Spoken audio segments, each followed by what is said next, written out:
Hey, what's up? This is Jason, and today I'm going to show you 3 options for recording with the Alesis Strike Pro kit.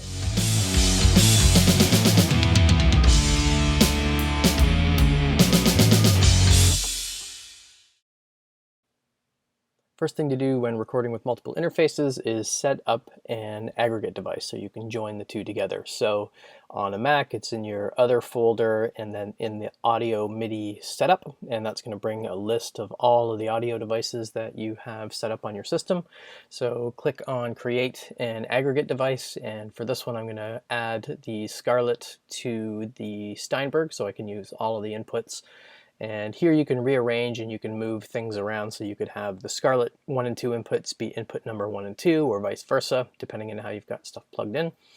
Rename it, go back into Logic, and then you are all set to get started with recording. So the first thing to look for is when you add a new track, all of your inputs are just going to be named input 1 through input whatever. So however many inputs that your aggregate device has. So you can go ahead and you can rename these. Every DAW probably has this function, but in Logic you go to Mix and then IO labels, and here you can map all of your inputs with long and short names, so it's a little easier to find stuff. So I record on a MacBook Pro, and sometimes I bring my Scarlett interface or my Steinberg interface somewhere to just do some quick recording. And it's a bit of a pain if you are plugging things in and out, because when you want to go back and just record the drums, it's just making sure that you've got everything plugged in the same way that you did when you set up this I/O mapping.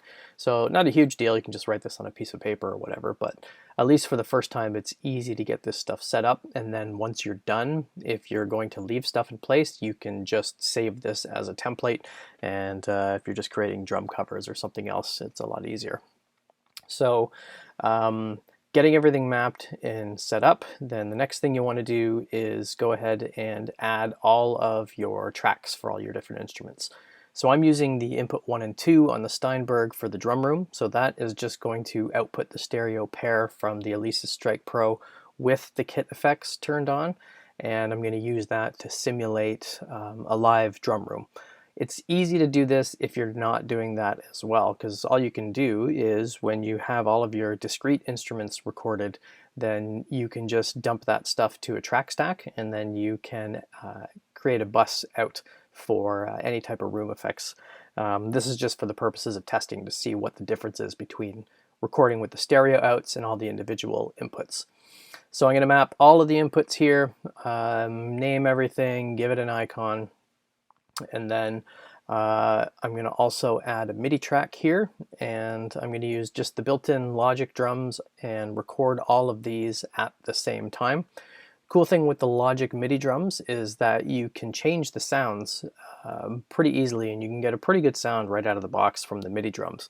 And later on I'll show you that that gives you some flexibility, so if you don't like the sounds that are coming out of the Strike Pro, you can switch that. Okay, so quick test to do is once you've got everything set up, if you hit the record button and all the lights turn red, then you've got all of your inputs mapped correctly and everything is armed and ready to record. So let's just do a quick playing sample here.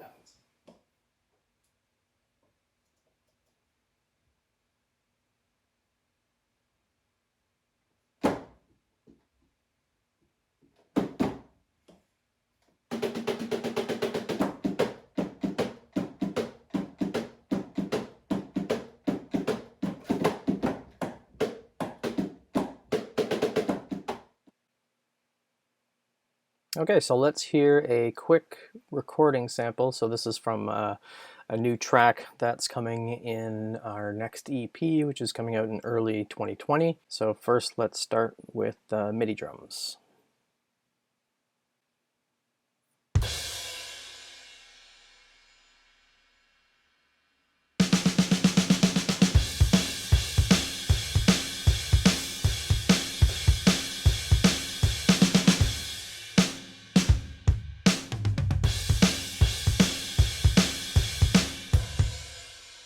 Okay, now let's hear the drum room isolated.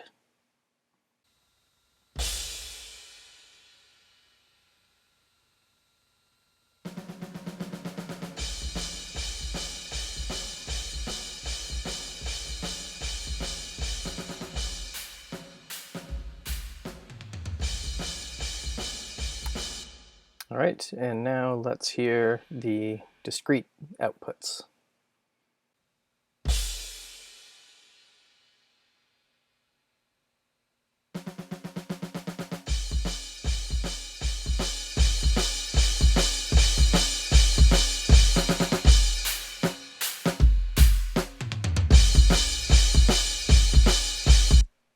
So the MIDI drums sound pretty good just recorded as they are. You could hear in the playing samples that there were a couple of off notes in the MIDI drums, and I think that's just the way triggering is working with MIDI. So one thing I needed to do when I recorded these was set the velocity of the notes in Logic. So this is the snare sound with the MIDI drums, and the velocity was set to anywhere between 50 and 126. So I was getting one great big long note. You can see that here with the kick.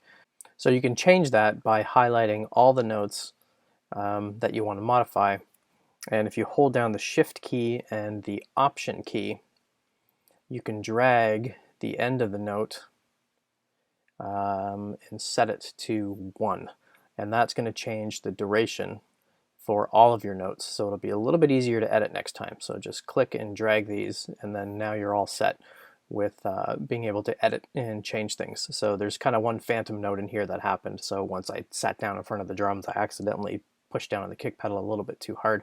So there's a little bit of editing that you need to do with MIDI, and if you notice from the intro, on the Strike Pro inputs, either the drum room or the discrete outputs, there is a stacker that I'm using on the offbeats. And those are recorded, but they're not assigned to any MIDI notes here. So the stock kits that are set up with Logic are pretty good, but there are some additional tweaks that you would need to do. When I record, what I like to do with recording the MIDI is it gives you a bit of a cleaner signal if you want to do some drum replacement later on. So if you want to use, say, Trigger 2 with Slate, or you want to use any other VST to do any replacements of the sounds, it's a lot easier to do that if you have the MIDI notes. So a good example would be the toms, for example. So the outputs from the Strike Pro, it's just a stereo output for the toms. And the pain with that is if you want to EQ each individual tom, it's a lot more difficult to do. So I did this once on the last single that we released, just to see how it would go. There wasn't a whole lot of crazy tom work in there, but what I ended up doing was just actually cutting and pasting all of the waveforms onto different tracks, and then now I can get some custom sounds. So with obviously with MIDI, you've got your mid tom, you've got your low tom, and then you've got your high tom up here as well. So you can do an easier drum replacement, and it's a little bit easier to get a little bit more control over your sounds.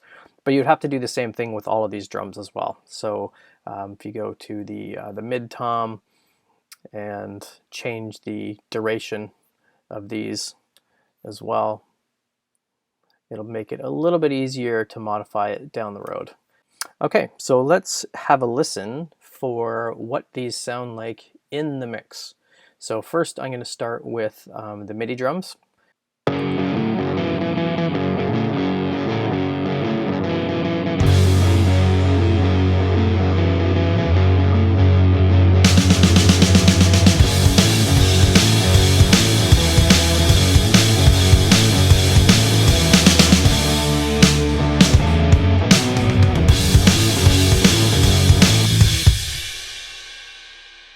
All right, so sounding pretty good out of the box already. The stacker, obviously, I'll have to deal with a little bit later, but they do sound pretty good.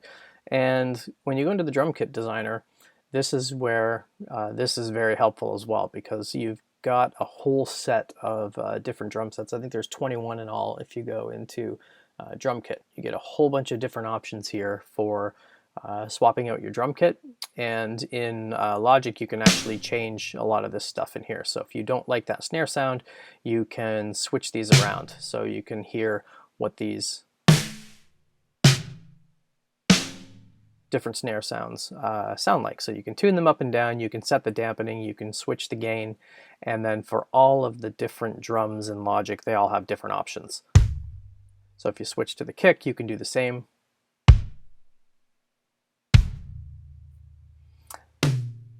Same thing for the toms. You can adjust the low tom, the mid tom, and the high tom as well to get different sounds. Cymbals, you get different options. You can switch the crash left and right to adjust the gain and the dampening, etc. And then hi-hats, you can adjust the same as well. So it's pretty cool with the flexibility that you get. So now let's listen to, okay, so now let's hear what the Strike Pro drums sound like.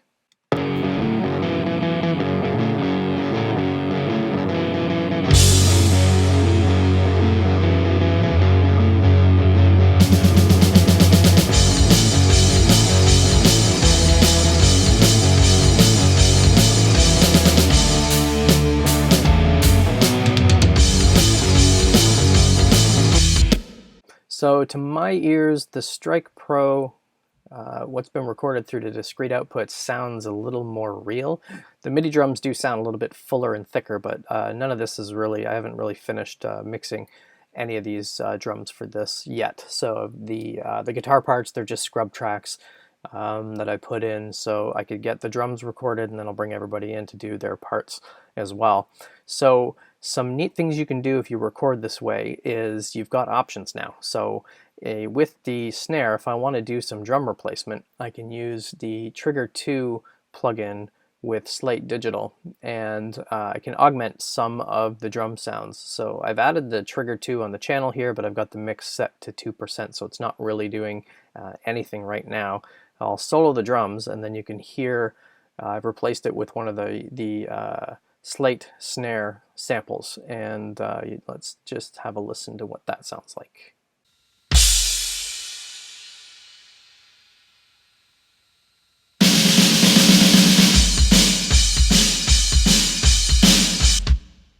So I have the mix set really low for that one because I just want to use that to give the snare a little bit of extra bigness with the kit. So here with the presets that are set up, there are a ton of different snare samples that you can do with the Trigger 2. So there are some bunch of presets.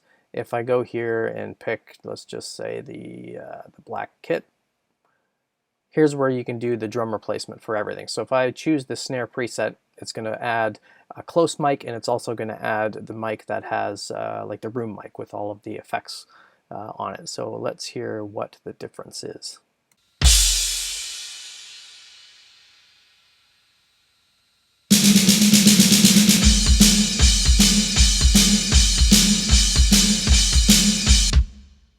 So you get more options when you record this way. And the cool thing that I like with recording with eDrums is you don't have to deal with any irritating bleed. So you can see the signals are very, very clean for all the different instruments, obviously. So a lot of the plugins and things and noise gates will try to compensate for different types of bleed and leaking. So even in the Trigger 2, you can set the sensitivity, you can set retriggering, and you can set the detail so you can catch, you know, if you set that threshold to a higher level, it's not going to re-trigger the hi-hat that's leaking through your snare as well. So the last thing I'm going to show is here's where the toms have been recorded, and obviously with it just being a stereo pair, it's going to be a little bit more difficult to EQ each of the individual toms.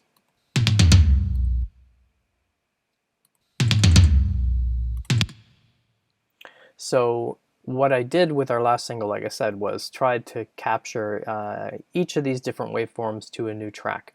But what I can do with the MIDI drums now is I can separate these tracks out. So if I go back to the MIDI drums, if I open this up, I would have to go in and change the duration of these. So let's just say the mid tom here that I wanted to change. A quick way to do this is you can just duplicate the whole track and then delete all of the other notes. So I'm going to go ahead and hit Command D to duplicate the MIDI track, and then I'm just going to copy and paste this whole thing down here and duplicate that. And now I'm going to just delete everything except for the mid toms. So a quick way to do that is you can hit Control A, that's going to highlight all of your MIDI notes, and then highlight the Shift key and Command, and then click the note here on the left, and that will deselect the mid-toms, and then whammo, hit delete, and now you have got your mid-toms on one channel. Okay, so I'm going to go back to the MIDI drums. I'm going to select all of the mid-toms and then hold down Control and M, and I'm going to mute those out. So now let's have a listen to just the MIDI drums and the mid-tom here.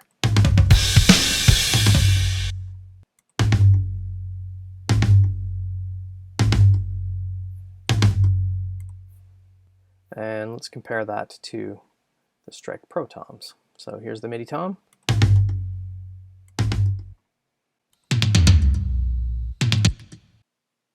All right, so there are the three options that you have when you're recording with the Alesis Strike Pro. In some future videos, I'm going to go more in depth about doing different drum replacements and mixing and matching. So for example, if you wanted to keep just the snare sound with the MIDI drums, and you wanted to use everything else from the waveforms that are recorded with the Strike Pro, you can mix and match those different types of things. I guess the only word of caution for recording with this is if you need to do any editing to synchronize any parts, it's a bit of a pain to do this. So once you've got your recording done and fixed, then it's a good idea to go ahead and make some of these tweaks. Otherwise, it's a bit of a pain to move around individual drum parts and stuff like that.